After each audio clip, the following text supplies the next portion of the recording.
Monday with RevZilla. Man, I got a wicked case of the winter blues back there in Philly, so I headed out to Sin City. After the casinos got done with me, I realized I just wanted to be on a motorcycle. So I put myself on a 2016 Harley Davidson Sportster Iron 883, and I got north of the city out here in the beautiful Red Rocks, where I'm running this baby through its paces. Now, those of you who are familiar with the Sportster know that this is the modifier's dream. If you want to get into the world of backyard building, the Sporty is arguably the best platform upon which to do so. So we're going to give you the standard RevZilla review. I'm going to tell you about how this gets up and goes and how it hauls down to a stop, and of course we're going to talk about how it makes its way through a turn. But there's a kicker to this review. This bike's actually coming back home with me. We're starting a new Sportster modification series where we're going to bolt all manner of aftermarket parts to this Sportster, and we're going to talk about what parts do best in what scenario. But I'm getting ahead of myself. Let's get out there right now and test this baby in stock trim.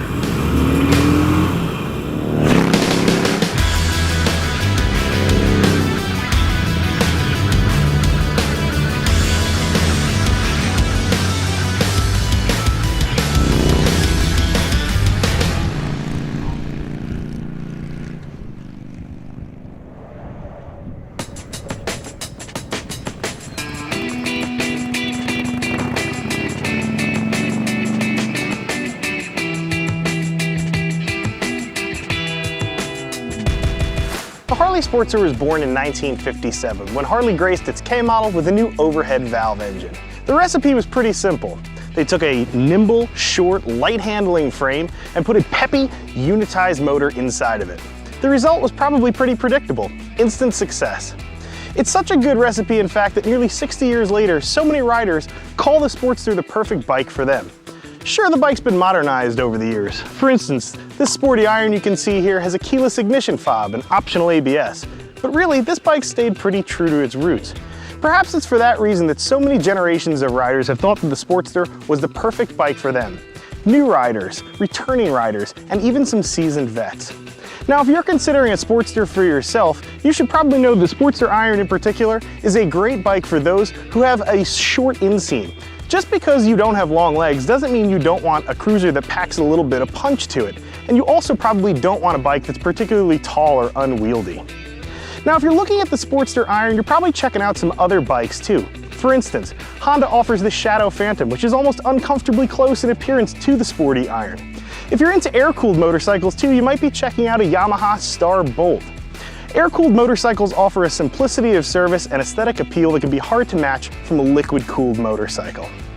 Finally, and perhaps most notably, the other competitor for the sporty Iron is the new Indian Scout 60. The Scout 60 is the only other bike that I'm aware of that competes with this bike that's made by an American manufacturer. So if having a domestically produced bike is important to you, you're probably going to give a good long look at that bike. Now, having said all that, we could probably begin the review right now, but I feel like I would be shortchanging sporty owners and potential sporty owners if I didn't mention the Mr. Potato Head-like nature of the Sportster. Due to the fact that the Sportster has remained unchanged for so long, it means there's a vibrant aftermarket available for this motorcycle. So when I'm reviewing this bike, I know that I have to remember that if there's something I don't love about the motorcycle, there's probably some way to change it very easily due to the aftermarket. I also know too, lots of folks run out and buy a Harley Sportster specifically because they want to make this bike their very own. They want to change out all sorts of parts on it to make it the perfect bike for them. So I'm going to keep that in the back of my head as I'm on top of this bike. Right now I'm going to grab a helmet, suit up, and head out for a ride. Come on, let's roll.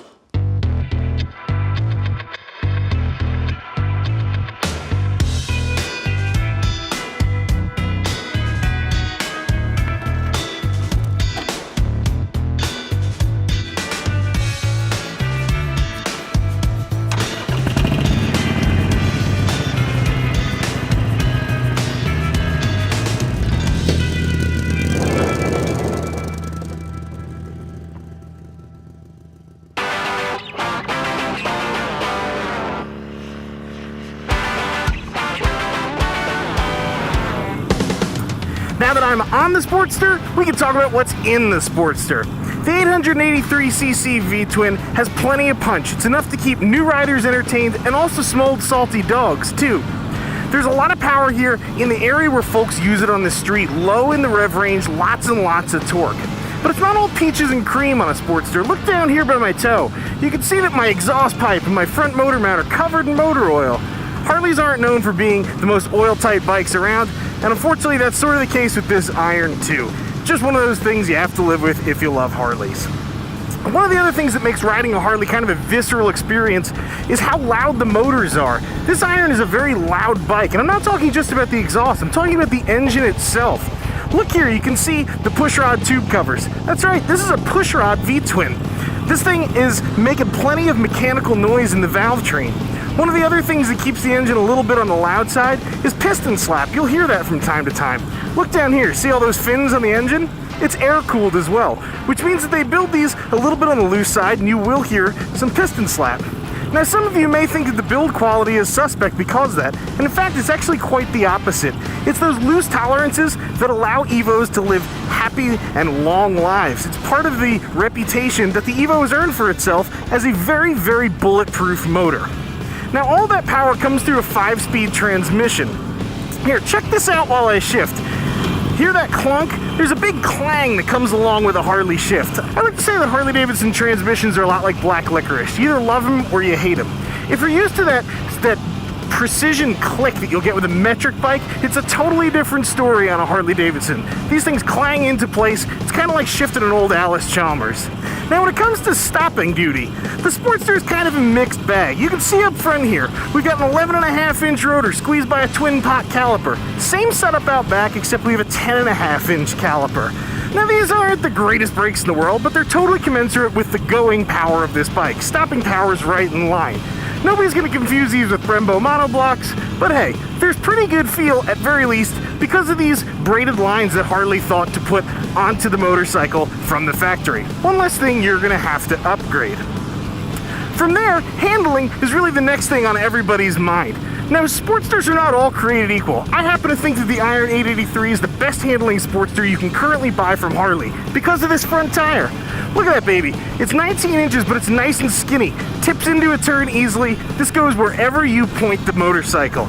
You can see here too, this is a 39mm narrow glide front end. Harley's been using it for a long time. It's not the greatest front end in the world, but there's plenty of aftermarket support to make sure that this front end does exactly whatever you want it to.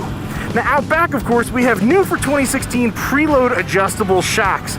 These are going to really be a big improvement over the previous iterations of suspension we saw on the Iron. However, if you're doing lots of two-up work, I'm going to say they're still going to be inadequate. You're going to have to bump them up. And the reason is just the travel. There's not much travel with these. You're well under 2 inches of travel, and that's not really appropriate, especially if you're going to be moving 2-up on your motorcycle. The Michelin Scorcher tires are fantastic, and with the exception of some poor ground clearance and these hero blobs down here, this is a great handling bike. All in all, this is a really customizable package. I'm pretty happy with this motorcycle, and it seems like a great basis for a starting point. So let's move on down the road, and we'll talk about some of the things you can do to make this Sportster your very own.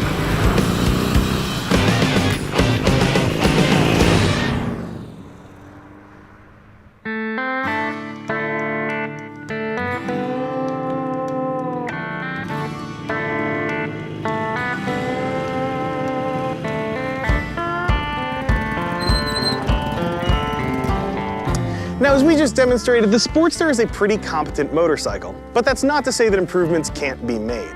I would modify some things in the Sportster were this my bike, and I'm sure the things that I would change are probably not too different than things that lots of other Sportster owners have changed over the course of the years. Here's what I'd start out with on the Iron. First things first, I think I'd try and give the motor a little bit of attention. That 883cc mill is plenty punchy, but I'm a little bit spoiled. I've also ridden bikes with this same mill that was uncorked, and man, they really did rip. But for those of you who aren't looking to go out there and rip apart your brand new bike, you can probably pick up a few easy ponies just by throwing some simple bolt-ons on there. Let's talk about an air cleaner, a full system exhaust, and I'd also probably put a fuel controller onto this bike to really pep it up a little bit and help unstrangle it some. From there, I would turn my attention to the saddle. The saddle looks great on this bike, but man, it was killing me after about 175 miles. I would replace this with something a little bit more comfortable and something that had a spot for my honey. I like to ride 2-up from time to time.